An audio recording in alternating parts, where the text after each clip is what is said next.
Ash used to feel slow, lonely, depressed, used to jerk off 3 times a day, not doing anything in his life. His dopamine levels were on an absolute madness. He was having dopamine levels which are probably relatable to a horse. Don't know what any of that means, boys. Yeah, so Ash boy back then used to have really quite a bad dopamine level. That's the kind of gist I'm trying to get with this story. And I want to talk about dopamine today and how important it actually is in day-to-day life, and pretty much a simple basic guide. And in this video, I'll tell you all about it. So, hello, my name is Ash. I take boys, I take boys, I take guys from all the way down here to all the way up here through self-improvement. And this topic today is going to be dopamine. So, straight into it, no bullshit.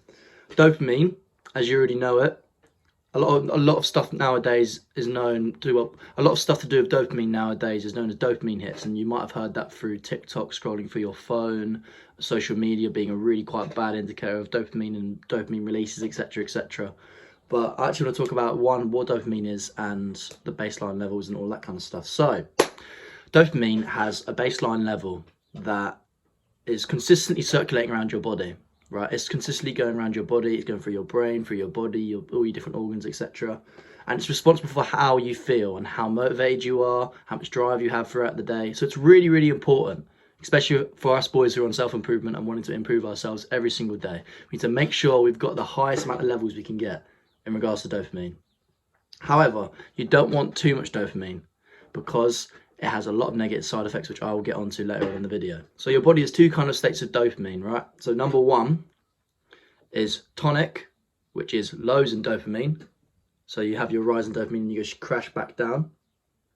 That'd be called as a tonic dopamine, so you're really low, your low below baseline. And phasic, which is highs in dopamine, which means you're above that baseline level. You've probably gone for a run, you've done something to increase your dopamine level, pretty much. Now, the reason why dopamine is so important is because it's responsible for the movement and your overall mood and person and just drive and motivation in your daily life. I also want to talk about the two different neurocircuits that is responsible for releasing dopamine in the brain and the body.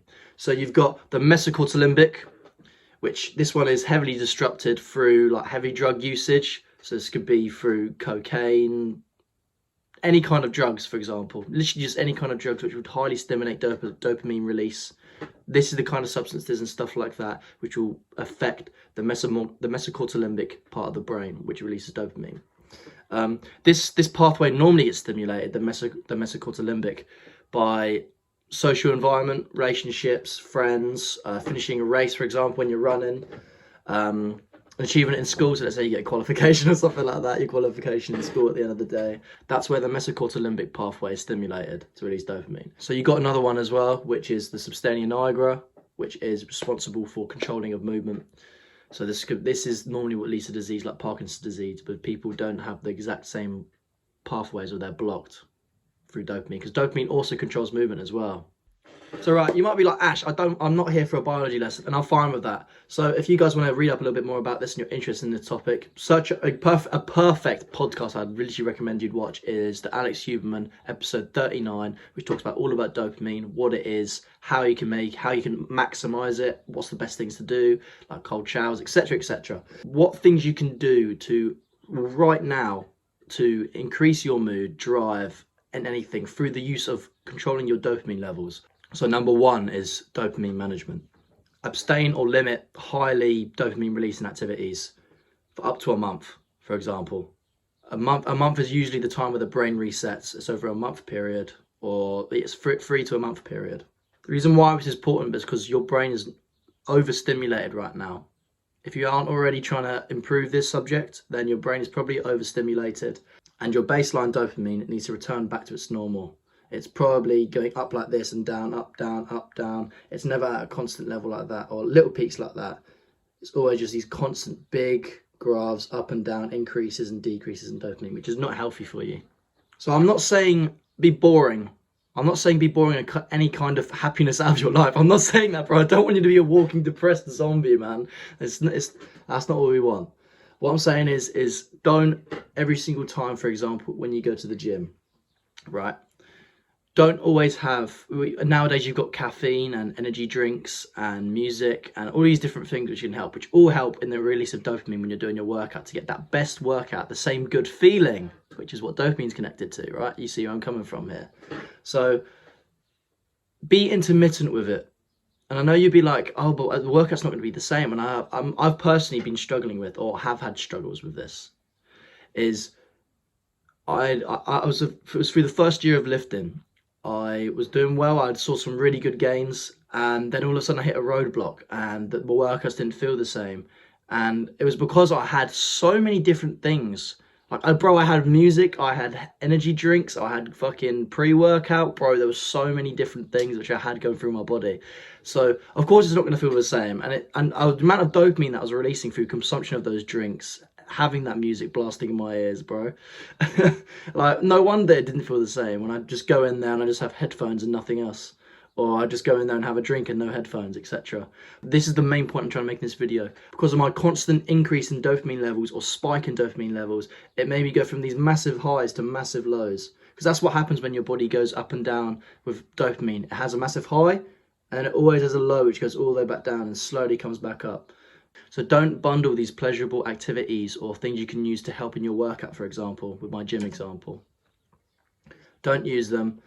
It's going to muck up your dopamine levels and make you actually feel worse than you are. Because you ideally want to have a stable middle line, baseline of dopamine. You want to stay at that baseline level. You want to, obviously you want to go a bit higher up, because why wouldn't you? But you don't want to go too high to where it dips back down, all the way back down here, and you go into a depression-like state. Because that's what happens when you overstimulate yourself with dopamine. This could be through scrolling through TikTok. Like I said, the gym example. There's loads of other ways as well. Not ways, there's loads of other different things in your life which will have this kind of example and feedback loop. Cold exposure is absolutely amazing. It's been around for hundreds and hundreds of years and been used, and it increases your dopamine levels by around 2.5%. Very good. So from your baseline level, it goes up 2.5%, which is amazing. I'm going to quickly go through a few other things which I've got on my mind. So with dopamine levels, so we got chocolate, which takes it up by 1.5.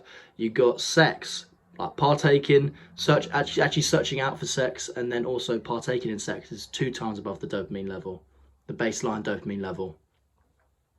And you got nicotine, so smoking a cigarette.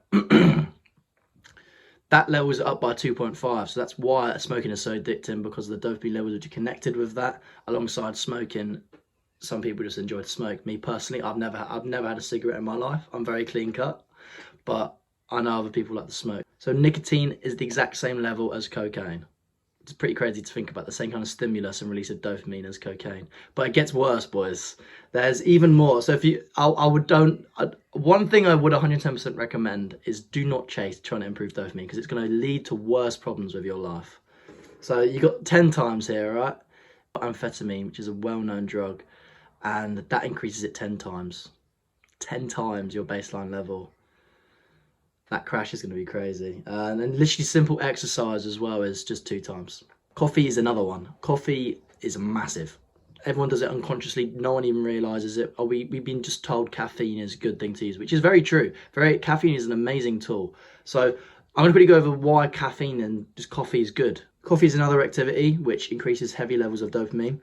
The reason why this is, quickly, literally very simple, is it allows the body to have a more efficient connection of neuron pathways, so you'll be able to do things faster. Simple definition there. All the biology majors are gonna fucking come at me for that one. Right, peace.